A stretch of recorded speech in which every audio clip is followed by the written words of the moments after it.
Hello friends, आपका स्वागत है टेस्ट आईक्यू में। इस वीडियो में हम डिस्कस करेंगे ग्राइंडिंग।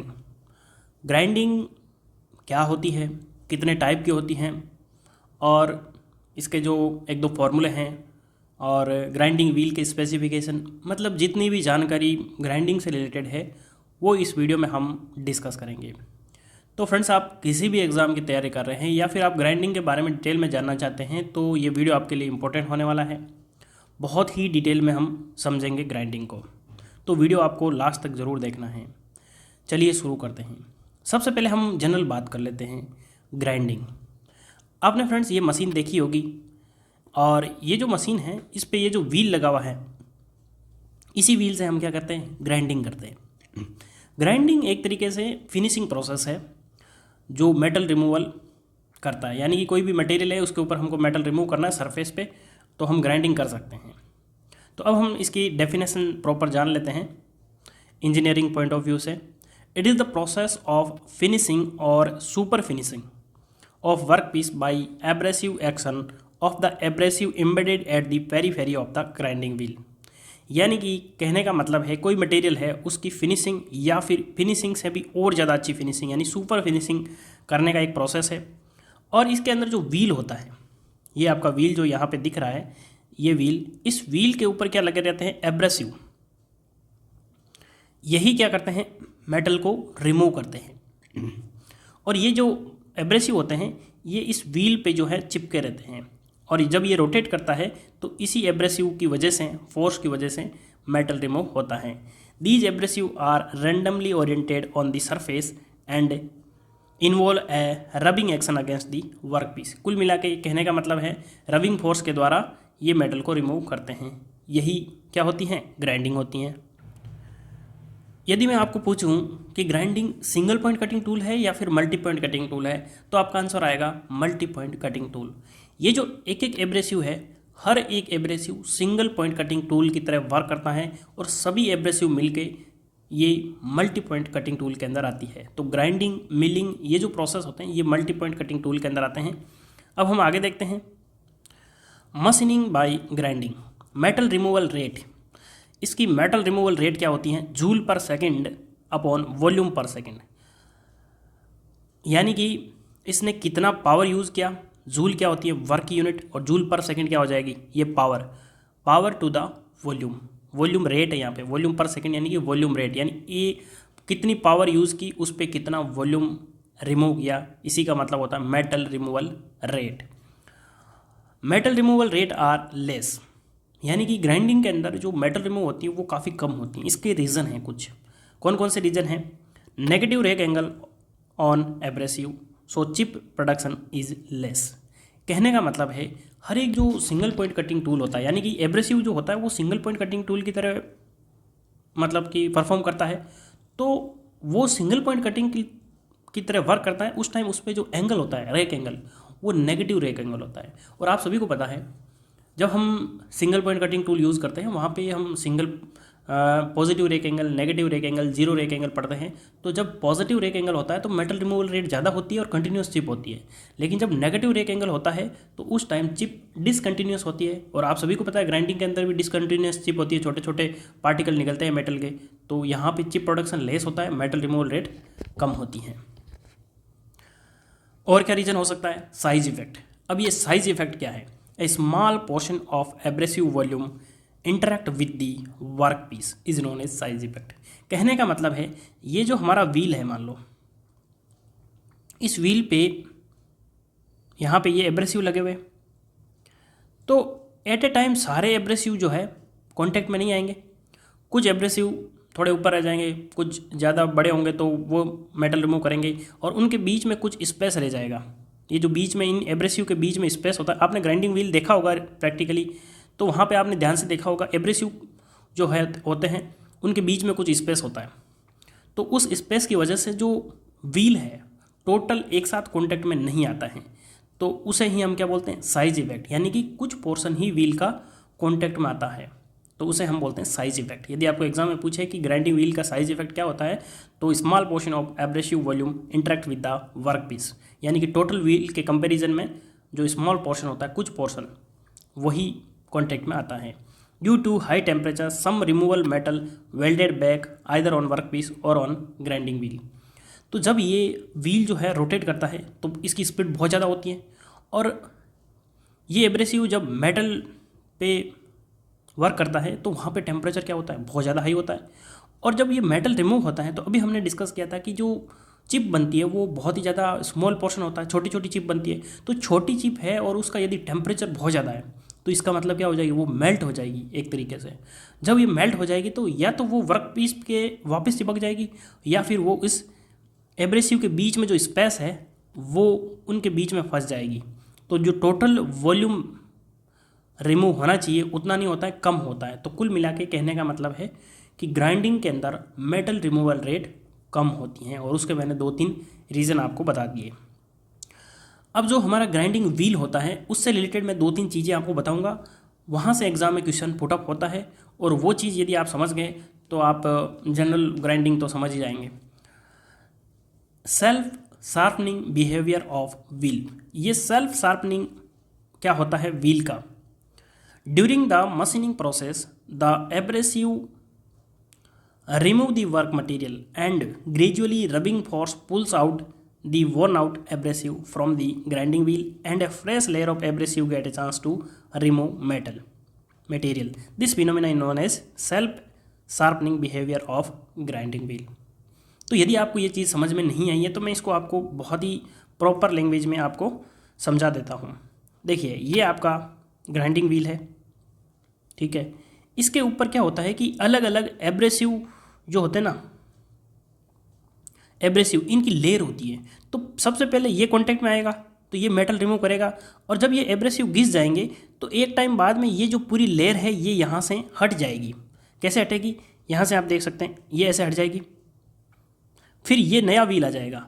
तो जब नया व्हील आ जाएगा तो यहाँ पे ये जो एब्रेसिव है ये नए हैं, तो ये एक नए व्हील की तरह वर्क करेगा। इसे ही हम बोलते हैं सेल्फ शार्पनिंग, यानी कि इसकी शार्पनेस अपने आप आ जाती है। यानी एक लेयर हटी, दूसरी लेयर नहीं आई, तो ये नए व्हील की तरह वर्क करेगा। तो उसे हम बोलते हैं self sharpening behaviour of wheel. अब आप ये लैंग्वेज वापस एक बार पढ़ोगे तो अपने आप आपको समझ में आ जाएगा कि सेल्फ शार्पनिंग क्या होता है, और आपको एक्चुअल में समझ में आ गया कि सेल्फ शार्पनिंग होता क्या है। आगे देखते हैं।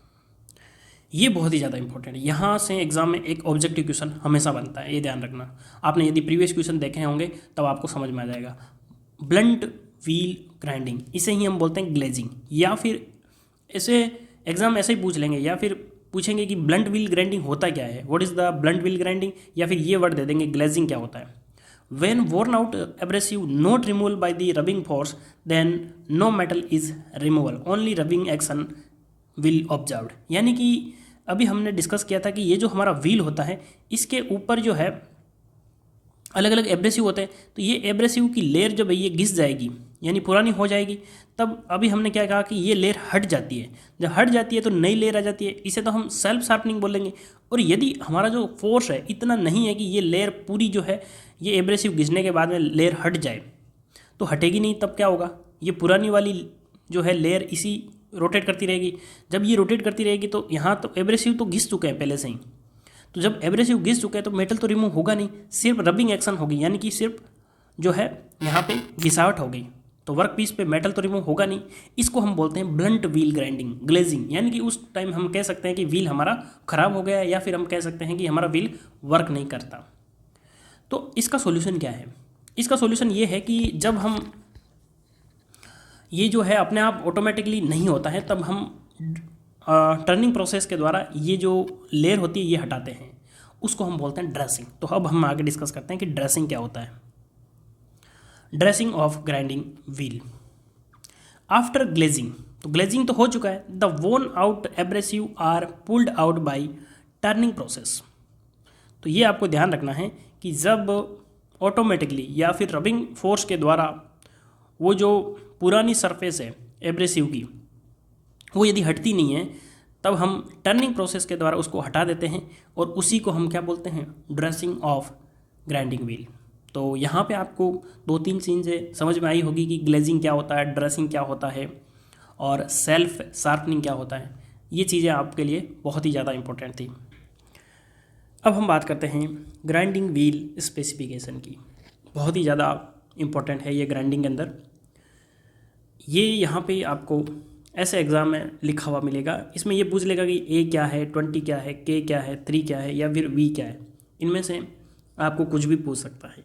तो ए का मतलब हो गया आपके एब्रेसिव, यानी कि जो सबसे पहले लिखा हुआ होगा वो होगा आपके एब्रेसिव, यानी कि एब्रेसिव कौन सा यूज़ किया हुआ है। जैसे यहाँ पे ए का मतलब क्या हो जाएगा, एलुमिना, जो कि अभी हम जो है एब्रेसिव को डिटेल में पढ़ेंगे तब आपको समझ में आ जाएगा।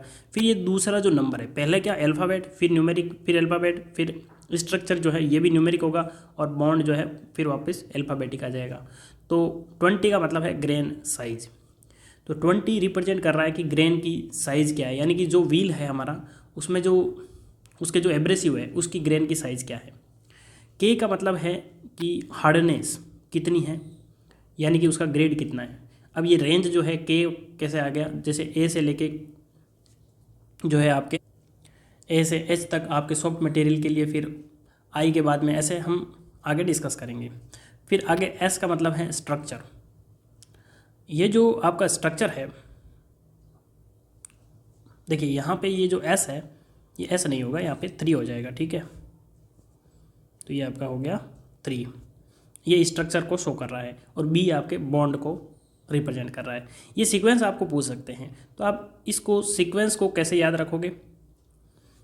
Attack gate to get a seat in bark, ये आपकी ट्रिक है। ए का मतलब एब्रेसिव हो जाएगा,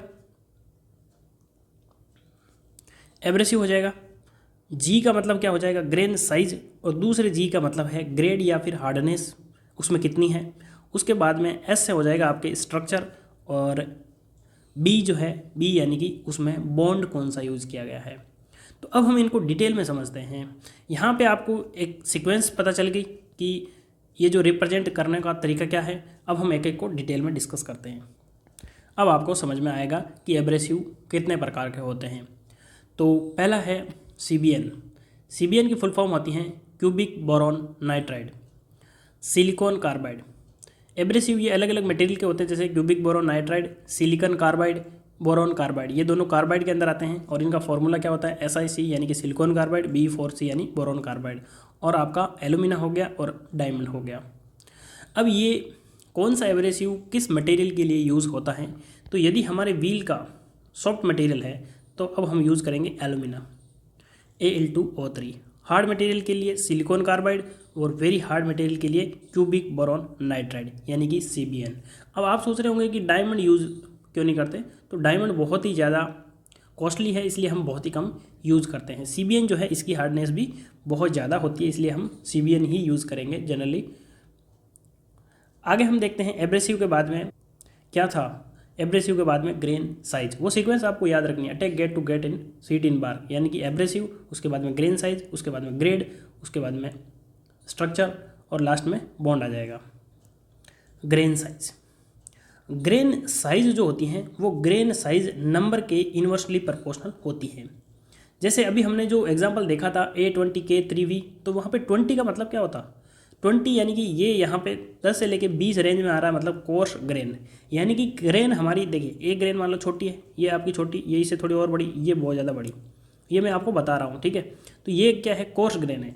तो जितनी बड़ी होगी उसका नंबर उतना ही कम होगा, यानी कि 10 से 20 के बीच में कोर्स ग्रेन आती है, 30 से 60 के बीच में मीडियम ग्रेन, 80 से 180 फाइन ग्रेन, और 200 से 600 हो तो वेरी फाइन ग्रेन। यानी कि यहाँ पे नंबर बहुत ज़्यादा है 200 से 600, लेकिन वो फाइन ग्रेन है। फाइन ग्रेन यानी कि उसकी जो साइज़ है एब्रेसिव की बहुत ज़्यादा छोटी है, ये आपकी फाइन ग्रेन हो गई।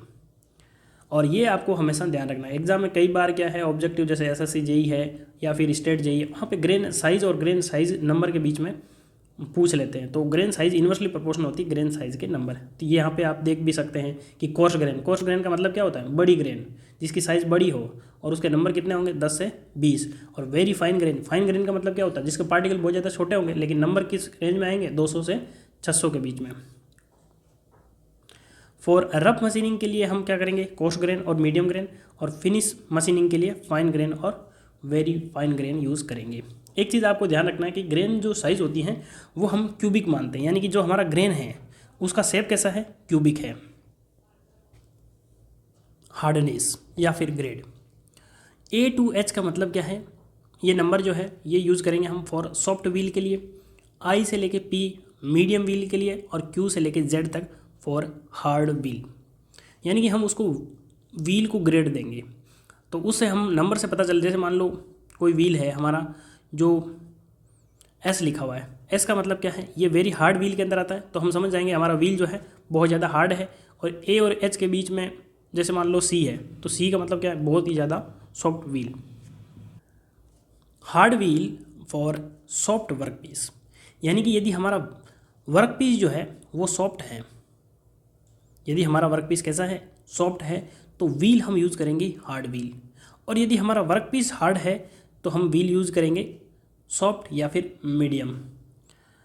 अब आप सोच रहे होंगे कि ऐसा क्यों, हार्ड के लिए यदि हम हार्ड यूज़ करते हैं तो क्या होगा, यदि हम हार्ड वर्क पीस के लिए, हार्ड ही हमारा वर्क पीस होगा, सॉरी हमारा व्हील होगा, यानी कि एब्रेसिव उसके बहुत ज़्यादा हार्ड होंगे, तब एक तो पहले से मटेरियल जो है हमारा हार्ड है और ऊपर से हमारा व्हील भी हार्ड है, तो वहाँ पे जो बॉन्ड है वो बहुत ज़्यादा हार्ड हो जाएगा और जो हमारे एब्रेसिव है उस मेटल को पुल नहीं कर पाएंगे, यानी कि वहाँ से उखाड़ नहीं पाएंगे, यानी मेटल रिमूव होगा नहीं और वहाँ पे टेम्परेचर बहुत ज़्यादा बढ़ जाएगा और वो जो थोड़ा बहुत मेटल रिमूव होगा वो व्हील के अंदर फंस जाएगा, तो उसे हम क्या बोलते हैं, ब्लंट व्हील ग्राइंडिंग। तो ग्लेजिंग हो जाएगी, कुल कहने का मतलब है।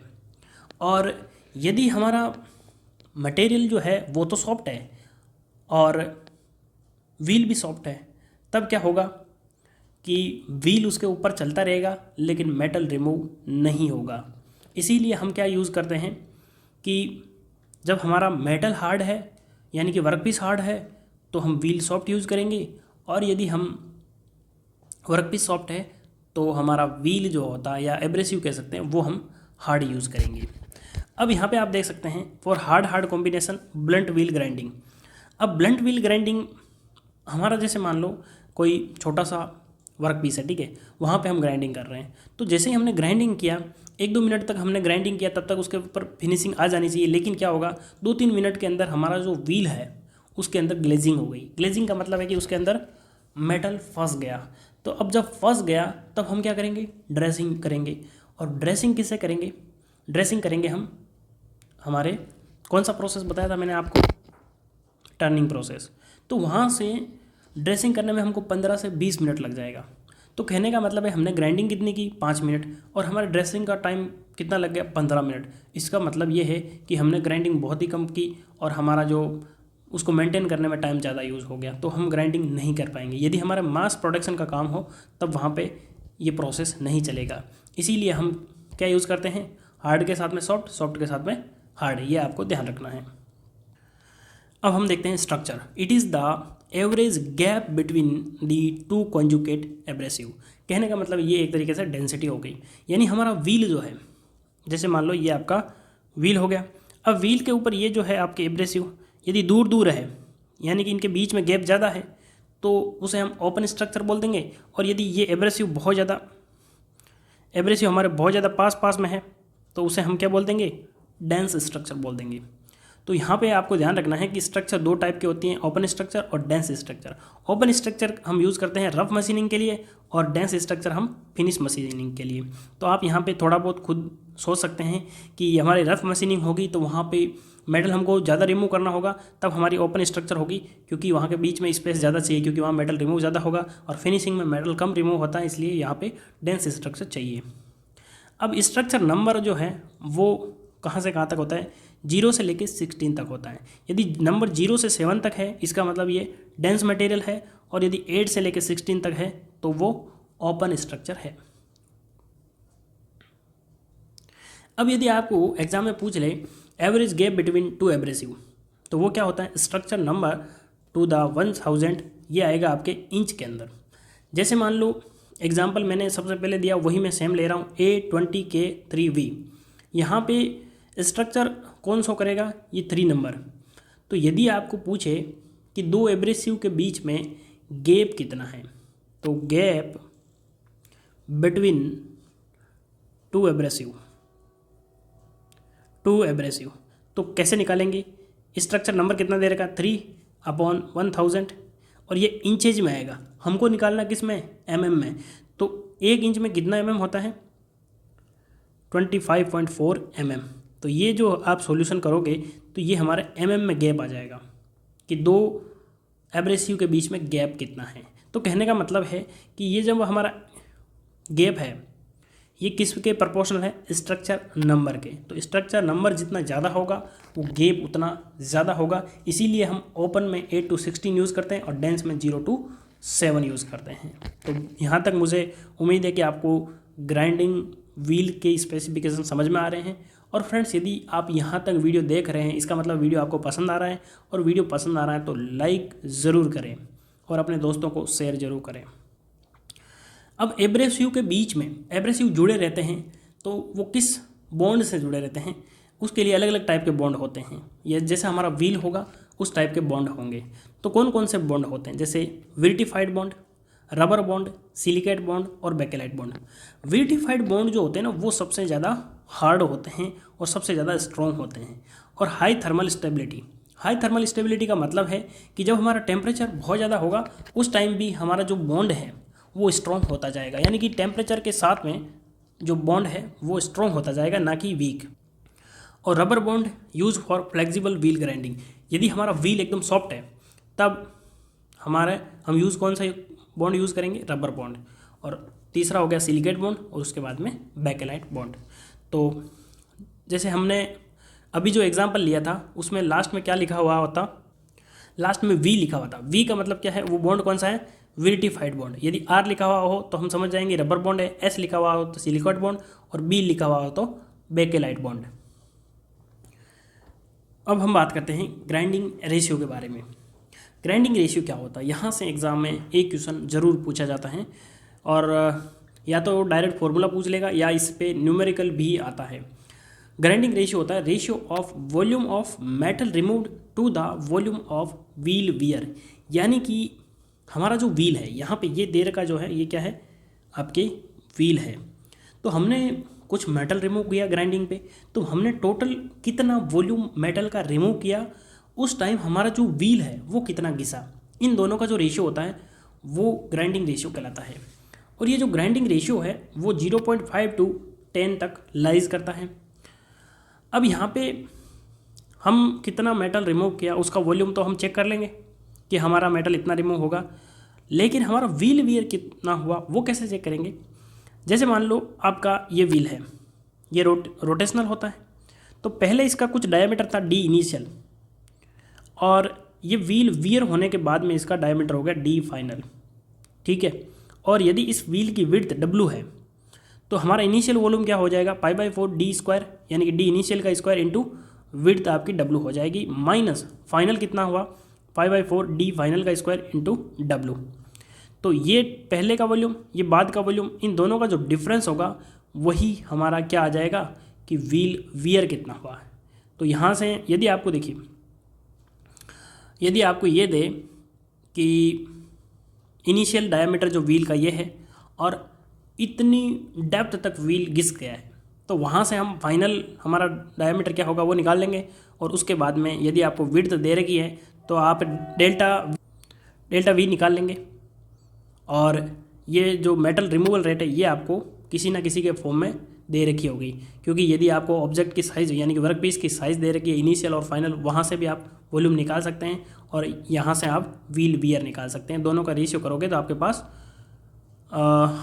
ग्राइंडिंग रेशियो आ जाएगा। तो मुझे उम्मीद है कि आपको ग्राइंडिंग रेशियो समझ में आ गया। बस आपको ये याद रखना है कि volume of metal remove to the volume of wheel wear. अब हम बात करते हैं सरफेस ग्राइंडिंग की। Surface grinding is use for finishing flat surface. Flat surface के लिए हम सरफेस ग्राइंडिंग यूज़ करते हैं। ये 4 प्रकार की होती है। पहली है horizontal spindle.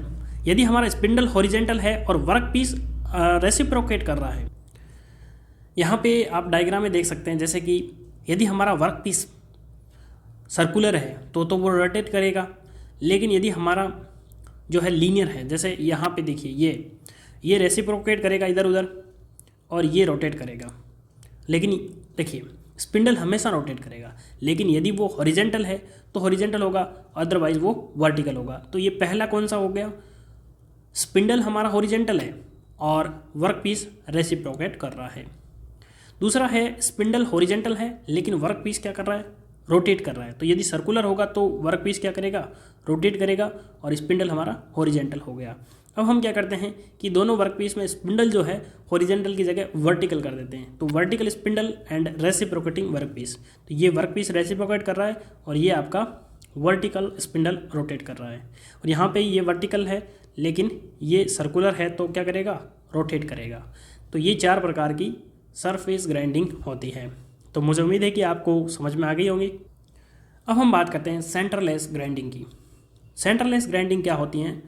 Centreless grinding use for cylindrical work piece either solid और hollow without fixing at centre hole और स्पिंडल।